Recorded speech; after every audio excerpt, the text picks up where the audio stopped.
Hi guys, this is Alex. Just want to give you an update. Well, not really an update. Just show that what I do to prepare for the winter, fall season. As you know, most of my plants are tropical plants. They don't survive well outside when it gets really cold, like below 40 degrees. So right now it's still hot out there. Still, I mean, warm, about 81 degrees, or roughly in nighttime could be get down to 60. But with the weather coming up, I checked. It's all about the high about 60 and the low is about 40-ish. So roughly about that time, I'm probably gonna start to move my plants indoor. Now the way I move them indoor is according to their the lowest temperature tolerance they have. For example, sweet olive, they can tolerate down to 40 degrees without problem, and they need little cold temperature for them to bloom well, because of most of sweet olives blooms at around fall time, which is about cold weather. You have a little bit of warm, a little bit of cold to encourage it to bloom. But for the first plant to come down, most likely be white champaga, night blooming jasmine, stuff like that. These guys, they don't tolerate low temperature well, and they will most likely start dropping leaves soon. So might as well take them down here. So anyway, like last year, not changed much. I still have these forms set up, these reflector sheets set up to reflect the sunlight, to give them more winter sunlight down here. Anyway, just give them more sunlight. Reason being is when the sunlight bounces here, let me get inside real quick and show you. It's a lot brighter in here. I just sweep the floor, just clean up the floor, ready for it to move in. As you can see, the exposure rate is a little high for the camera, so I'm not going to focus outside the windows, just going to focus inside. Change the bug trap on the windows.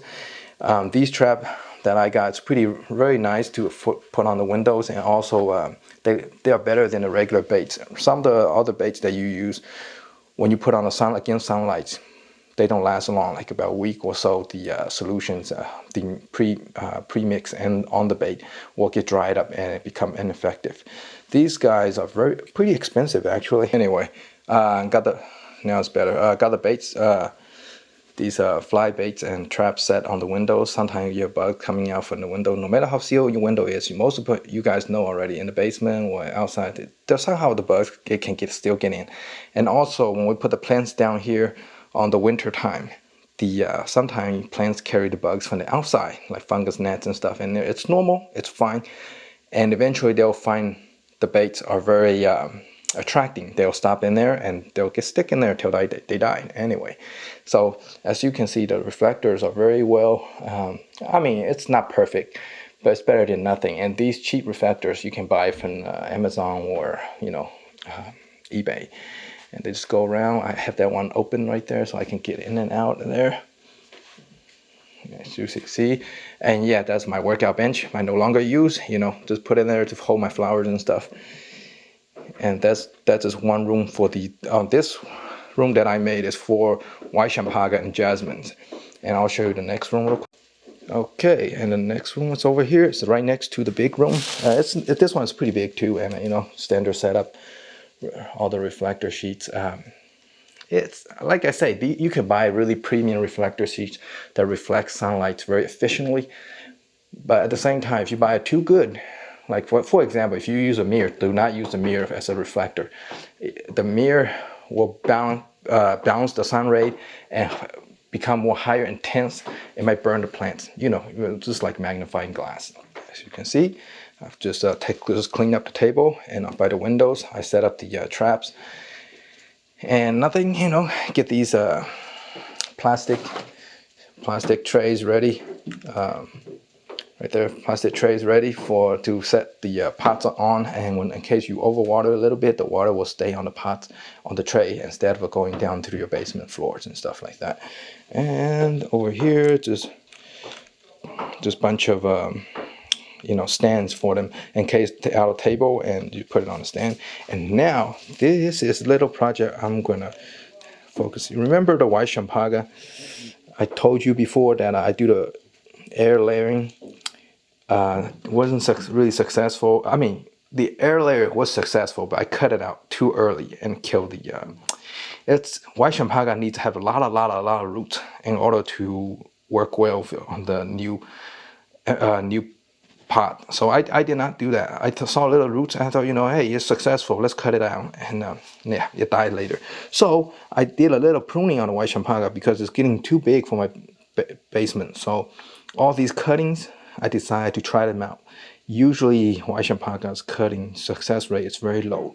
So you know what, if I'm gonna throw away, like one of the viewers suggests, you might as well just do the cuttings and see if it works. If it works, hey, you know what? It's all good. So I sterilized my mix or sphagnum moss basically. And then I put it down there and just over the summer, not over summer, over the winter, hopefully something will come out. If not, hey, it's nothing, not a waste anyway. I'm gonna throw away anyway, okay? Anyway, that's just a preparation, and I'm most likely gonna move the plant in probably in the next couple of days when the weather gets cold, and some of them gonna bloom inside anyway. I'm just gonna show you how I'm gonna prepare for the continued the preparation to move the plants indoor. Now, most of my basement setup, I use these kind of a tray on the bottom of the plant to keep the water from dripping everywhere in the basement. Well, basically cleaning wise, it's a lot easier. I mean, if you have a basement, you don't care about how dirty it gets, then you probably don't need these. But these is really handy. Yeah, sometimes it can help you keep track of bugs too. Sometimes the bugs come out of the pots when you water them, and you can see right away which pot that contains bugs, because sometimes some will be dead on the side, so you can tell right away, hey, this pot has like ants or something in there. So it's a pretty good thing to have.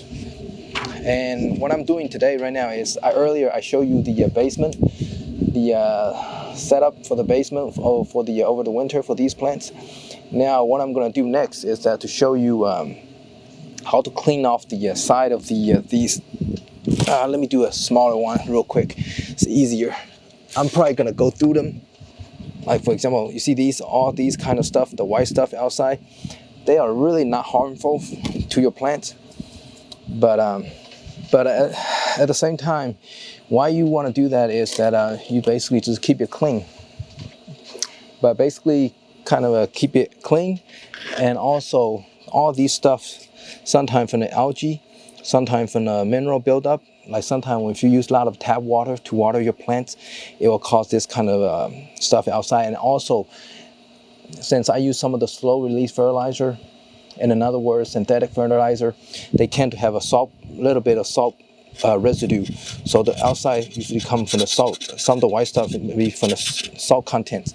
So basically you have a salt, minerals, algae, and some of the water stains build up outside. So by scraping them off, you basically give your pot extend their lifespan. You give your pot more time from breaking down. And the general rule, it just looks better when it's clean, right? So it's, I don't like pots too dirty. And also when you carry the dirty pots inside your house, sometimes these dirty stuff will drop around your house. So it's nice to keep them clean. And of course, there's no such thing as 100% clean like the brand new pots. I mean, if you want 100% clean, you might as well buy a new pot. And also, there are a lot of different kind of solution chemicals you can buy to wash these guys off. I mean, if you have the money, go for it. And I can probably buy those too, but I just figure, kind of like a good afternoon, have nothing to do, might as well just sit around and just clean your pots and spend some time on it. And basically what you do is get a sharp object, or it doesn't have to be sharp as long as the side is dulled and it's strong. Something that you can use steel wool, you can use metal bar, anything that can use to saw against the side to scrap it off. It doesn't have to be knife. Well, of course, with knife it's a lot easier because it's sharper. Just be careful with a sharp object. And you just slightly tap on the side like that and slide it off. And another good thing is when you do it outside is that do it on the same way the wind is blowing. So these dust and stuff will be blowing away. or you can just take the lid off. Like I have something down here, I can just take the lid off and empty it into the grass. So it's actually not that hard. It's pretty. What should I say? Pretty easy, very easy. So that's another thing about the getting prepared for the winter. Don't just okay, it's winter time, I'm moving everything down to the basement. Just whatever it is, just move it down. You can do it that way, but sometimes you will bring in more problems later on. It's just easier to keep it clean, keep everything by itself without contaminating. Like some plants, for example, have bug problems. Without knowing which pot, it's hard to see which one. If you have a trays and stuff underneath it, you can tell right away it's which pot caused the problem. And also, when you go water them, you can also tell if there are a lot of water built up in the tray, and these tray. You don't need to water the plants, especially the plants over the winter. You do not want to overwater in winter time because plant doesn't have enough sunlight and nor the temperature to get rid of those water. So where will the water moisture go? It goes to the root rots, cause the root to rot. Okay, all right, okay. These guys are blowing everywhere. Okay, I'll just put it back there. But anyway, it's really up to you. I think every little bit of preparation helps you manage your plants over the winter a lot easier. And also, as far as the preparation of the pots goes, just make sure, like I plant these wood sorrels on top, make sure to tidy them up too before moving in. And now for these guys, it's very easy to tidy them up. You just cut them off just to the level you want, and they are not like some plants you cut them off, oh my god, they're gonna die. No, wood sorrel, it's really hardy, can I say invasive actually. So you just cut them off, just tidy them up, and then when you finally move everything to the basement, whichever you guys gonna move your plants in the greenhouse or whatever, when you have everything tidy up, looks nice, clean, organized, it makes the feeling going to this place, visit your plants, give you a good peaceful feeling of everything is in the right place. You don't want to go down to the basement, oh man, everything's growing everywhere, bugs crawling everywhere, without a tray, the water dripping everywhere, and then from the water, because of some of the water form algae, and you have green algae growing down in your basement, and plus basement's always the damp place, so you have algae problem, and maybe sometimes mold problem, whatever, man. It's just you're supposed to, like I say always, having plants is like a companion, something for you to what should I say, and something that you do on your spare time. You feel relaxed nearby the plants. That's why all my fragrant plants, I don't just randomly getting fragrant plants as random fragrance. Any plants with fragrance will do. No, I don't do that. I collect the plants that produce the fragrance that's pleasant, that's calming. It makes you want to just relax. That's the thing you want to. That's the thing. At least I want my plants to do when I go and read a book or something. I can sit next to all my plants that is producing really good fragrance and really clean, really organized. Have my own little space for them. Okay. Anyway, for the fertilizer, I don't recommend fertilizing plants over the winter, especially like my zone 6B. They don't grow much, so you can use a little, just very, very tiny bit amount of slow release fertilizer if they tend to grow on the winter time. Like for jasmine, for example, they don't grow much winter time. I don't usually use fertilizer. Now for example, sweet olives, they tend to like to grow a little bit over the winter in my basement. So I use a very tiny bit amount of slow release fertilizer. And also another thing, don't overwater your plants wintertime.